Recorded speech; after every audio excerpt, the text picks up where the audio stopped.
Good evening friends, welcome back to my YouTube channel Shiksha coaching. दोस्तों, जैसे कि आप सभी जानते होंगे कि UP triple S C JE 2018 का डीवी चल रहा है और काफ़ी सारे स्टूडेंट्स का कॉल्स, मैसेज और उनके दिमाग में नए नए सवाल चल रहे हैं कि भाई डीवी क्या, कैसे हो रहा है, क्या है। मेरा कल था, मैं डीवी दे करके आया हूँ और डीवी में क्या रहा, कैसे रहा और क्या स्थिति रही और कितने स्टूडेंट्स आ रहे हैं। एग्रीकल्चर वालों को जानना होगा, बाकी सिविल, मैकेनिकल, इलेक्ट्रिकल वाले भी सोच रहे होंगे। तो देखो, सबसे पहले तो भाई उन लोगों को सॉरी जिनका कॉल्स या मैसेज आ रहे हैं, उनका मैं रिप्लाई नहीं कर पाया। वो इसलिए कि भाई पता ही है, 3 दिन से बारिश हो रही है, बुखार आ रखा है। लखनऊ गए, वहाँ भी बारिश मिली, कभी गर्मी, सड़ी गर्मी हुई, उसके बाद एकदम बारिश हो गई, उसके बाद भीगते रहे, तबीयत खराब हो गई, बुखार आया, सर्दी जुकाम, उसके बाद ऐसा लग रहा है कि प्लेटलेट्स कम हो गई हैं। ये दुनिया भर की बवाल, मौसम बदल रहा है तो वो दिक्कतें होती हैं, आम चीज़ है। तो आप सभी के दिमाग में ये चल रहा होगा कि भाई आप हमें ये बताओ कि टीवी में हो क्या रहा है। अदर स्टेट वाले के क्वेश्चंस भी आ रहे हैं इस समय कि भाई ये बताओ। प्लस यूपी की गर्ल्स के कॉल्स आ रहे हैं, अदर स्टेट की गर्ल्स के कि भाई क्या हो रहा है, कल हमारी लड़कियां सेलेक्ट नहीं हुई। तो हर एक चीज़ को लेकर बात करेंगे। सबसे पहले मैं डॉक्यूमेंट्स को लेकर के बता दूं, आपके दिमाग में जो क्वेश्चन चल रहा होगा कि भाई क्या करना है। तो देखो, जो आप 9 पेज आपने जो पीडीएफ निकाल ली होगी, उस 9 पेज की पीडीएफ को आप फिल कर लो, कोई दिक्कत नहीं है, आराम से, ठीक है। अब जो सबसे पहले क्वेश्चन आएगा, सबसे पहले कि भाई जो ये है कि कुछ कह रहे हैं कि एक सेट हम और बनवा लें। ये 9 पेज की जो पीडीएफ है, प्रपत्र 1 से 4 संख्या जो है, एक आप इसके 2 सेट निकलवाएं, ठीक है। ऐसा ना करें कि आप एक सेट निकलवाएं, 2 सेट निकलवा लें। और ओवर राइटिंग बिल्कुल ना करें, कटिंग वटिंग बिल्कुल ना करें उसमें कि भैया तुमने कुचड़ मुचड़ करके और उसमें काटा पीटी बहुत कर रखी है, उसका कई बार काटा कई बार लिखा, या ज़्यादा कटिंग ना करें। आप 2 सेट निकलवाएं 9 पेज के। जो बता रहा हूँ देखो, उसको फॉलो करोगे इजिली सब हो जाएगा, ठीक है। 2 सेट निकलवाएं। किसके निकलवाने हैं? जो 9 पेज प्रपत्रों की संख्या 1 से 4 है, वो सारा, ठीक है।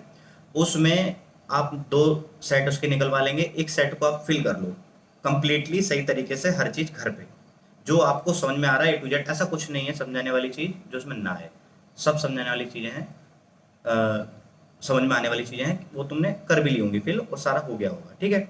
अब उसको फिल करने के साथ साथ जो दूसरे तुम्हारे पास एक सेट बचेगा जिसमें तुम्हें फिल नहीं करना है, अगर मान लो वहाँ पे कोई मिस्टेक निकलती है, कुछ ओवर राइटिंग होती है, कुछ भी होता है, तो उस फॉर्म को तुम हाथों हाथ ही उसको एक को निकाल निकाल करके, एक एक है पेज या 2 पेज है, उनको वो नए वाले जो तुम लेकर गए हो उससे करके तुम उसे रिप्लेस कर सकते हो।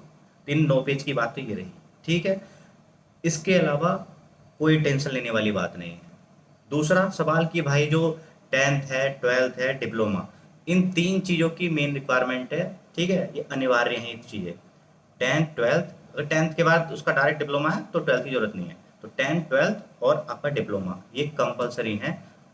12th अगर किसी का नहीं है, कोई प्रॉब्लम नहीं है, कोई दिक्कत नहीं है, ठीक है। बात आती है ये कि इसके सेट कितने निकलवाने हैं। तो भाई एक ही सेट निकलवाना है, फालतू चक्करों में मत पड़ना। और एक सेट पर जो अपने तुम्हारे जितने भी निकलवाओगे, 10th की मार्कशीट, 12th की, डिप्लोमा, इन सभी पर अपना तुम्हें सेल्फ अटेस्ट करना है, अपना नाम लिख देना है, जो तुम सिग्नेचर करते हो, ठीक है, वो कर देना, ठीक। अब बात आती है कि भाई जो डिप्लोमा की मेरे पास मार्कशीट नहीं है, कि मेरे पास 3rd semester, 4th semester, 5th semester या 6th सेमेस्टर की मार्कशीट नहीं है, मैंने डिप्लोमा करा था, बाद में मैंने फाड़ के फेंक दी, या भूल गया, या जल गई, या जो भी हुआ हो, हैं तो ठीक है, नहीं है तो कोई बात नहीं, कोई दिक्कत नहीं आने वाली है। इस बात को मैं रिपीट नहीं करूँगा। हैं तो ठीक है, नहीं है तो कोई बात नहीं, भूल जाओ। चाहे यूपी के हो, अदर स्टेट के हो, कोई दिक्कत नहीं, ठीक है। क्लियर होगी चीज़। अब बात आती है भाई कैटेगरी सर्टिफिकेट। एससी है, एसटी है, या ओबीसी है, या डोमिसाइल है, या ईडब्ल्यूएस है, इनको लेकर के देखो, एक ही बार बताऊंगा बड़े आराम से। एससी वालों का लाइफ टाइम वैलिड होता है, जब भी आपका जब का बना हुआ है कोई दिक्कत नहीं, ले आओ। एससी का चेंज नहीं होता, एससी एसटी वालों का। ओबीसी वाले का भाई लेटेस्ट जो भी बना हुआ हो वो ले आना, चाहे 2020 का बना हुआ हो, 21 का बना हुआ हो, 22 का बना हुआ हो, 23 का बना हुआ हो, जब का भी बना हुआ हो लेटेस्ट। अब ये ना सोचना कि भाई मैंने तो बनने को दिया था, मैं उसकी एप्लीकेशन ले आऊँ, उससे काम नहीं चलेगा। आपके पास होना चाहिए, भले ही पुराना भी पड़ा है, आपका नहीं बन पाया या कुछ भी हुआ, बाकी लेटेस्ट जो भी हो। अब क्या ना भाई, वो पुराना वाला जो फॉर्म भरा था उसे भूल जाओ, अगर आपने फॉर्म भरते हुए मान लिया वो आपका एक्सपायर हो चुका था और आप इस समय नया लेके जा रहे हो, तो नए वाला लेके जाना, पुराने वाले का कोई लेना देना नहीं है। ठीक है, पुराने वाले से कोई लेना देना नहीं, नया वाला आपका लग जाएगा। नया वाला देखो भाई, मेरी तबीयत खराब है, बुखार भी हो सकता है, मैं कुछ रिपीट करूँ या कुछ भी बोलूँ तो थोड़ा हैंडल कर लेना। मैं एडिटिंग वगैरह नहीं करता हूँ, डायरेक्ट बता देता हूँ जो भी है, तो वो समझ लेना थोड़ा सा। तो आपको जो भी ओबीसी वाले स्टूडेंट्स हैं, उन सबको इतना ध्यान में रखना है कि आपके पास लेटेस्ट जो भी हो, पुराने वाले को नहीं लगाना है, नए वाले को लगाना है। ठीक है, डोमिसाइल आपका कभी का भी बना हो, वो आपके पास होना चाहिए, पर यही है लेटेस्ट होना चाहिए। ऐसा नहीं कि आप 2000 का ले आओ और आपने 2020 का ही बनवा रखा है, तो जो लेटेस्ट वाला बना हुआ है उसे ले आना, कोई दिक्कत नहीं है। सही है। अब मेन आता है आपका कि भाई ईडब्ल्यूएस वालों का। भाई ईडब्ल्यूएस का एक स्टूडेंट मिले थे, सनी सर नाम है उनका, 2010 के पास आउट थे, सनी शर्मा, गाजियाबाद, इस समय जॉब कर रहे हैं। तो उनका बता दूं, ईडब्ल्यूएस था उनका 1 जुलाई 2021 का बना हुआ था। तो वो मुझसे बोले कि ये चलेगा नहीं चलेगा, मैंने कहा सर ये तो वैलिड है, कोई दिक्कत नहीं है। उनका देखिए मापदंड जो कि चल रहे हैं, सीधे सीधे ये हैं, 1 अप्रैल 2021 से लेकर के 22 नवंबर 2021 के बीच का, यानी कि 1 अप्रैल से 22 नवंबर के बीच में कभी कभी बनाओ। आपने मई में बनवाया है, जून में बनवाया है, जुलाई में, अगस्त, सितंबर, अक्टूबर, नवंबर, 22 नवंबर से पहले से और 1 अप्रैल के बाद, इनके बीच में किसी भी डेट में आपका अगर ईडब्ल्यूएस बना हुआ है तो वो मान्य है। अदरवाइज लाना भी मत, कोशिश भी मत करना, आप बाहर हो, सीधे सिंपल समझ लो। आप सोच कहोगे कि नहीं यार ये है वो है, आपको वो आयोग जाने कि आपको जर्नल में काउंट करवाएंगे या फिर किस तरीके से आपका अभ्यर्थन आगे जनरल के लिए कंसिडर किया जाएगा, वो आयोग जाने, वो मुझे नहीं पता है। हालांकि सिंपल सी बात है, ईडब्ल्यूएस नहीं लिया तो जनरली कंसिडर किए जाओगे, लेकिन अब वो आगे की बात वो खुद बता देंगे। ठीक है, लेकिन अगर किसी का 1 अप्रैल 2021 से 1 अप्रैल 2022 नवंबर 2021 के बीच का है, तब वो वैलिड होगा। ठीक है, अब आपका मत बताने लगना आपका चाहिए, बात का चाहिए, कोई मतलब नहीं। 1 अप्रैल 2021 से 22 नवंबर 2021 के बीच का किसी भी डेट का, जैसे जस्ट सपोज किसी का 5 मई 2021 को बना है, किसी का 6 जुलाई 2021 को बना है, किसी का 7 सितंबर 2021 को बना है, सब वैलिड है, बीच की डेट का किसी का भी हो। ठीक है, जब भी बना के दिया हो। ठीक है, अब बात रहती है भाई कि वहाँ पर जो देखो मैंने जो डॉक्यूमेंट्स बताए इनके रिगार्डिंग तो यही क्वेश्चन बन रहे हैं। अब फॉर्म को लेकर के आ रहा है, देखो एक तो सबसे बड़ी बात कि जो भी फॉर्म वहाँ पर आप एक तो जाते वो लोग क्या कर रहे हैं, टेबल सिस्टम बताऊंगा वहाँ का किस तरीके से वहाँ पे पहुँचने का सारा प्रोसेस, वो सब भी बताऊंगा। लेकिन ये बता दूं आपको कि वो स्टूडेंट बिल्कुल भी ना जाएं जो फर्जी तरीके से, जिन्होंने किसी से कोर्स से एग्जाम दिलवा लिया और वो बायोमेट्रिक कराने खुद पहुँच जाएं। अगर ऐसा होता है तो भाई वो बच नहीं पाएगा, हाथों हाथ उसे तुरंत ही पुलिस के हवाले कर दिया जाएगा। तो ऐसा स्टूडेंट तो बिल्कुल भी ना जाए जो किसी और से एग्जाम दिलवाया है और खुद डीवी कराने पहुंच जाए, बिल्कुल ना जाए, एब्सेंट हो जाए। दूसरा, बी टेक वाले, देखिए वो तो वैसे भी नहीं आ रहे हैं, और जो आ रहे हैं वो वैसे ही बाहर से बाहर ही चले जा रहे हैं, उनको पता है कि कुछ नहीं होना, उनके तो डॉक्यूमेंट्स देख भी नहीं रहे, बाहर से बाहर ही रफा दफा कर दे रहे हैं उनको। ठीक है, कोई फायदा ही नहीं है, कोई चांस ही नहीं है। ठीक, वो चीज़ भी आप दिमाग में रख लीजिएगा। अब वहाँ पर जैसे आप पहुँचोगे, देखो पहुँचने का क्या है, एक आईएसबीटी के बस स्टैंड पे पहुँचोगे, एक दूसरा आप चारबाग रेलवे स्टेशन पे पहुँचोगे। तो मैं तो रेलवे स्टेशन से गया था, तो रेलवे स्टेशन से सीधे सीधे चारबाग से रेलवे स्टेशन से उतरोगे, पीछे की तरफ ही मेट्रो स्टेशन है, एग्जिट जहाँ करोगे पीछे की तरफ कोई बता देगा, मेट्रो स्टेशन सामने दिख जाता है। मेट्रो स्टेशन पकड़ो, सीधे इंदिरा नगर उतरो। इंदिरा नगर उतर 40 रुपीज़ लेते हैं चारबाग से, 40 रुपये किराया है। इंदिरा नगर उतरोगे, इंदिरा नगर से इंदिरा नगर से जैसे उतरोगे, जहाँ से एग्जिट गेट है, एग्जिट गेट करते हुए ही 200 कदम चलोगे, और वहाँ पर एक जगह ऐसा सुनने में मतलब सुनने में क्या लिखा हुआ रहता है बोर्ड, मुंशी की पुलिया। मुंशी की पुलिया से सीधे ही रास्ता है आपका पिकअप भवन का, वहाँ से मुश्किल से 300-400 मीटर की डिस्टेंस होगी। अगर राउंड फिगर में कहूँ तो इंदिरा नगर से अगर आप पैदल चल के जाओगे तो 700-800 मीटर मैक्सिमम बैठेगा, नहीं तो 500-600 मीटर के आसपास। ठीक है, इतना। तो आपको इंदिरा नगर उतरना है मेट्रो स्टेशन से, वहां से पैदल पैदल चले जाना, ई रिक्शा विक्शा कुछ नहीं, आराम से मुश्किल से 20 मिनट का रन होगा, 15 से 20 मिनट आराम आराम से बता रहा हूँ। ठीक, तो 15-20 मिनट की वॉक पे पहुंच जाओगे। मुंशी की पुलिया है, मुंशी की पुलिया से सीधे ही वो चौक है, उस चौक से आप सीधे ही बेब मॉल, अगर किसी को मुंशी की पुलिया ना पता हो तो बेब मॉल कह दो, बेब मॉल वहाँ से 200 मीटर की दूरी पर है, बेब मॉल के ठीक सामने।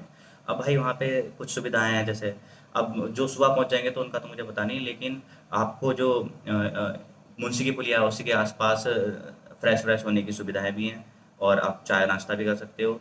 दूसरा, अगर आपको 10 बजे के बाद पहुंच रहे हो तो बेब मॉल में जाओ, वहाँ आराम से कपड़े वपड़े चेंज करने हैं, आराम से टाइम स्पेंड करना है तो बेब मॉल बराबर में है, आप वहाँ रह करके भी टाइम अपना स्पेंड कर सकते हो, जो भी जैसा जिसका जिस शिफ्ट में है। ठीक है, ये रहा पहुंचने का सिस्टम, बिल्कुल ईजी है। आंख बंद करके इंदिरा नगर उतरो, इंदिरा नगर से पूछ लो मुंशी की पुलिया, मुंशी की पुलिया से सीधे ही बेब मॉल पूछ लो। मुश्किल से 15 से 20 मिनट का वॉक है, कोई वो नहीं है रॉकेट साइंस की 10 तरीके के रास्ते बताओ।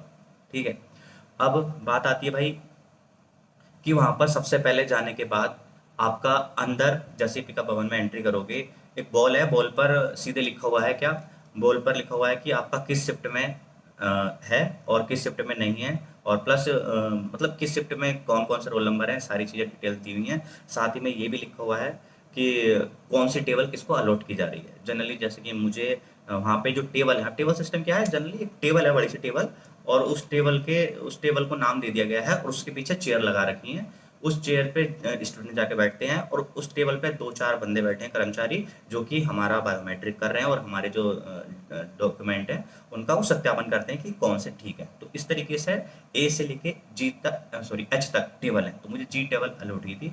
तो ऐसे करके आपको उसमें किसी टेबल पे 20-20 ऐसे करके बैठे होंगे, तो एच तक है तो 20-20 मान लो, 20 28 जा 160, 20 8 160 होते हैं, 160 इस तरीके से हैं। अब फ्लोर पर है कि ए से डी तक, ए बी सी डी, इस टेबल वाले आपका थर्ड फ्लोर पर हैं शायद, और जो मेरा था जैसे हम table E F G H वाले हम फ्लोर नंबर 6 पर थे।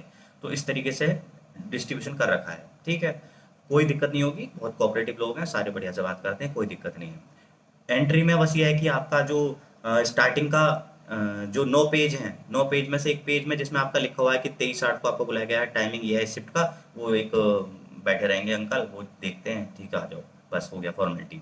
अंदर जाते ही आपको 2-3 पेज का आपको प्रेफरेंस फॉर्म मिल जाएगा, उसमें आपको अपना डेटा लिखना रहेगा, और एक आपको अ, एक वेरीफाइड क्या बोलूँगा, पहले बायोमेट्रिक स्लिप मिलेगी। बायोमेट्रिक स्लिप बहुत ज़रूरी है, उस पर रोल नंबर लिखना रहेगा और अपना जेंडर वगैरह बाकी डिटेल्स हैं वो कुछ फिल करनी रहती हैं। और उसमें बायोमेट्रिक के लिए आपको वहाँ पे पहले आपकी अटेंडेंस लगेगी, बोलेंगे कि हाँ ये आए हैं, ठीक है आप यस करोगे, उसके बाद आपको बायोमेट्रिक स्टार्ट होगा। बायोमेट्रिक स्टार्ट जैसे आपका होगा तो उसमें आपका वो फ़ोटो क्लिक करेंगे, आपका आइरिस स्कैन होगा, उसके बाद आपका जैसे ये हो जाता है एक स्लिप मिलेगी वेरीफाइड की, उसे लेके बैठेंगे आप, बाकी 2 पेज और देंगे, 2-3 पेज और, उनमें आपका पोस्ट भरनी रहेंगी।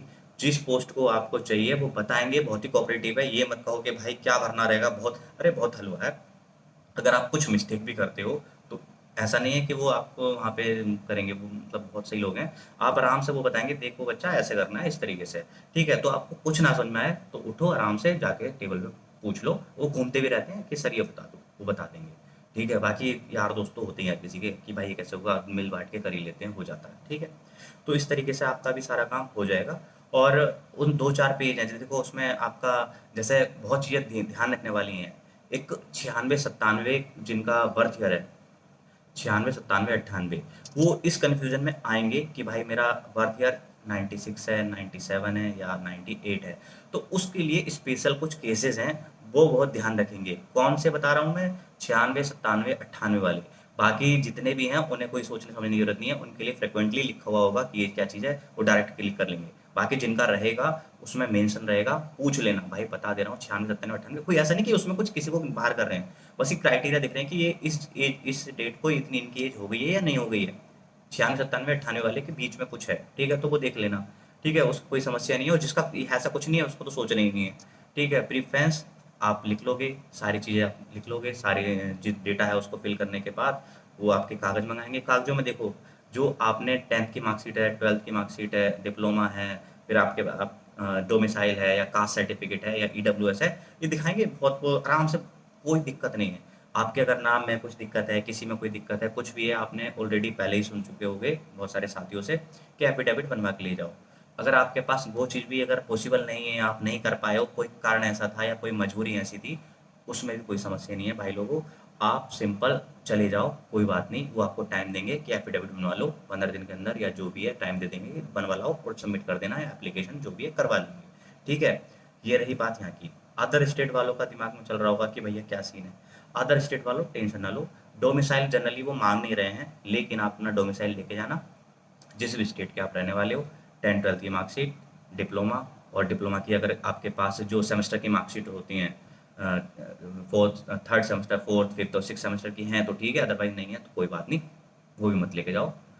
और आप वहाँ पे क्रॉस चेक करेंगे, उसके बाद अपनी सारी चीज़ें हैं। और कुछ को वो जो कि अदर स्टेट के स्टूडेंट्स हैं और उन्होंने जहाँ से भी डिप्लोमा किया है तो उनको अंडर प्रोविज़न रख रहे हैं, कुछ के क्वेश्चन आ रहे हैं। तो अंडर प्रोविज़न क्यों रखा जा रहा है भाई? उसके पीछे एक ही कारण है कि कुछ यूनिवर्सिटी या कुछ कॉलेजेस या फिर जो नए-नए हैं या पुराने हैं, वो आईसीटी अप्रूव्ड नहीं है। तो वो उसको वेरीफ़ाई करेंगे, उसके बाद वो क्लियर कर देंगे। घबराने वाली बात नहीं है। अदर स्टेट हो या आपने कहीं से भी कहीं और जगह से यूनिवर्सिटी से कुछ डिप्लोमा करके आए हो और वो वेरीफाइड है या नहीं, उसको क्रॉस चेक करके उसको आपको क्लियर कर देंगे। अदरवाइज़ आपको अंडर प्रोविज़न रखा जाएगा कि ये है नहीं है, ठीक है? तो वो उसमें कोई दिक्कत वाली बात नहीं है। किसी का अगर वो चीज़ नहीं है तो वो ये खुद चेक कर ले कि आईसीटी अप्रूव्ड है नहीं है, जिस कॉलेज से उसने किया है वो डिप्लोमा, ठीक है?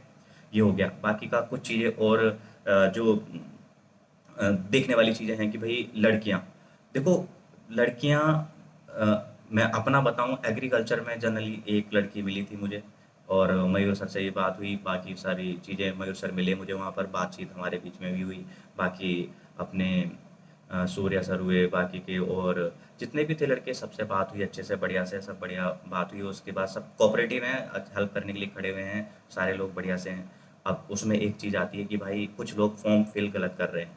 तो देखो ऐसा नहीं है कि कुछ के मैसेज में मैं देख रहा था तो वो व्हाट्सएप ग्रुप में और इधर-उधर क्या लिख रहे हैं कि भाई अदर स्टेट वाले हैं या फिर मान लिया कि ओबीसी वाले हैं या फिर सिविल वाले, मैकेनिकल वाले, ये वाले मेरिट बढ़ा रहे हैं। यार फालतू की बातें क्यों करते हो? सीधी सिंपल सी बात है, ऐसा कोई मेरिट क्यों बढ़ा देगा किसी की?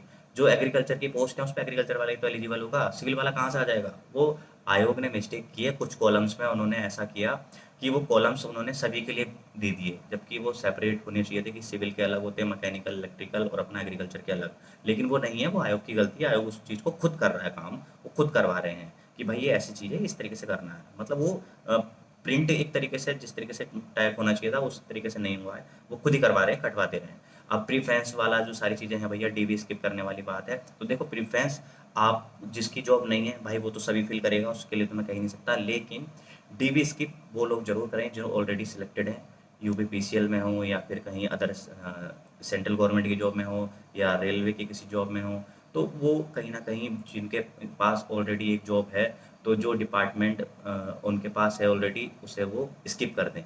जैसे कुछ स्टूडेंट मिले मुझे सिविल वाले जो कि बोल रहे थे कि भाई मैं ऑलरेडी आवास विकास मिल चुका है, मैं इसे फिल नहीं करूँगा, मैं इरिगेशन फिल करूँगा, माइनर इरिगेशन फिल करूँगा। ठीक है भाई, तो वो बहुत बढ़िया बात की उसने लड़के ने। तो ऐसे बहुत सारे लोग हैं जो इन चीज़ों को सोच रहे हैं कि जिस डिपार्टमेंट ऑलरेडी आपका अलॉट हो चुका है उस डिपार्टमेंट को स्किप कर दो। और गर्ल्स तो खासकर भाई सुनती नहीं है, लड़कियां सुन लिया करो भाई।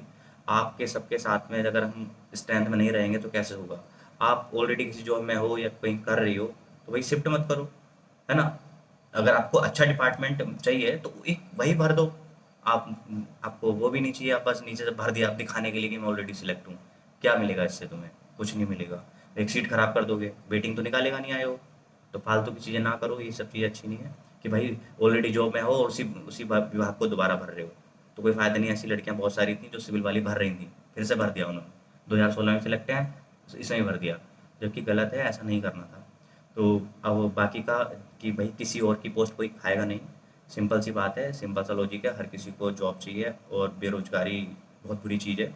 तो आप सभी को देखो डीवी स्किप करना चाहिए, ऑलरेडी आप किसी जॉब पर हो और सेम डिपार्टमेंट फिल नहीं करो, ठीक है? और ऑलरेडी कहीं अच्छी जॉब पर है तो वो डीवी भी स्किप कर सकता है, जाए ना, फिर तो वो पोस्ट भी स्किप ना करे, फिर डीवी भी मतलब क्या बोल रहा हूँ, डीवी स्किप कर दे, पोस्ट क्या स्किप करने वाली बात है फिर तो, ठीक है?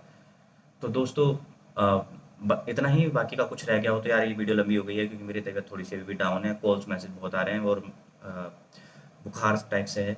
तो देखो मैंने सारी चीज़ें बता दी हैं आपको। अदर स्टेट वालों के लिए कोई टेंशन नहीं है, आराम से जाओ कराओ, बहुत सारे क्वेश्चन हैं। अब लड़कियों के कॉल्स मैसेज आए कि हम यूपी वाली लड़कियां कोई सिलेक्ट ही नहीं है, तो मैं उनके लिए बता दूँ